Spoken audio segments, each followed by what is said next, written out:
నమస్తే, welcome to KK news. నేను శ్రీదేవి. ఎత్తిన పసుపు జెండా దించని సైన్యమే మన బలమని టీడీపీ జాతీయ ప్రధాన కార్యదర్శి నారా లోకేష్ ఇవాళ కార్యకర్తలను ఉద్దేశించి వ్యాఖ్యానించారు. మంగళగిరిలోని టీడీపీ కేంద్ర కార్యాలయంలో జరిగిన పార్టీ ఆవిర్భావ సభలో లోకేష్ మాట్లాడారు. కార్యకర్త గుర్తింపు కోసం ఇంత బయట పోరాడతానని లోకేష్ ఈ సందర్భంగా హామీ ఇచ్చారు. అయితే పని చేసే వారికే పదవులు ఇవ్వాలన్నది తమ విధానమని, పార్టీలో యువ రక్తం నింపేందుకే సహకరించాలని నేతల్ని కోరారు. సంక్షేమ సారథి ఎన్టీఆర్, అభివృద్ధి ప్రదాత చంద్రన్న అని తెలిపారు. పసుపు జెండా తమకు ఎమోషన్ అని, 43 ఏళ్ల ప్రయాణంలో ఎన్నో విజయాలు, మరెన్నో సంక్షోభాలు ఎదుర్కొన్నామని నారా లోకేష్ తెలిపారు.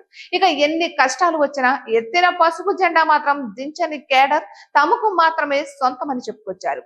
అయితే తెలుగుదేశం పార్టీ ఆవిర్భావం ఒక సంచలనమని, మొదటి గెలుపు ఒక చరిత్ర, రాజకీయాల్లో రికార్డులు కొట్టాలన్నా వాటిని తిరగరాయాలన్నా అది మనకే సాధ్యమైంది అంటూ చెప్పుకొచ్చారు. 3 అక్షరాలు తెలుగు వారి ఆత్మ గౌరవం కోసం తొడగొట్టాయని, ఆ 3 అక్షరాలే తెలుగు ప్రజల గుండె చప్పుడుగా మారాయని తెలిపారు.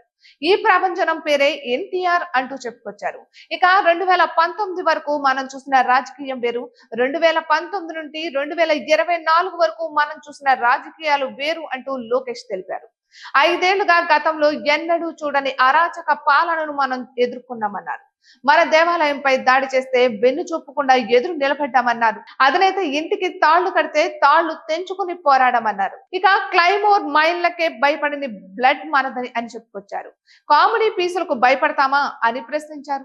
4 ఎమ్మెల్యేలను లాక్కుని ప్రతిపక్ష హోదా లేకుండా చేస్తాం అన్న వారికి ప్రతిపక్ష హోదా లేకుండా ఇంటికి పంపించామని చెప్పుకొచ్చారు. ప్యాలెస్లు బద్దలు కొట్టామని, 2024 ఎన్నికల్లో 94% స్ట్రైట్ రేట్ అన్నారు. 58% ఓట్ షేర్ తో 8 ఉమ్మడి జిల్లాలు క్లీన్ స్వీప్ చేశాము అంటూ చెప్పుకొచ్చారు. ఇక గ్రాడ్యుయేట్ ఎమ్మెల్సీ ఎన్నికల్లో 65% ఓట్ షేర్ సాధించామని చెప్పుకొచ్చారు.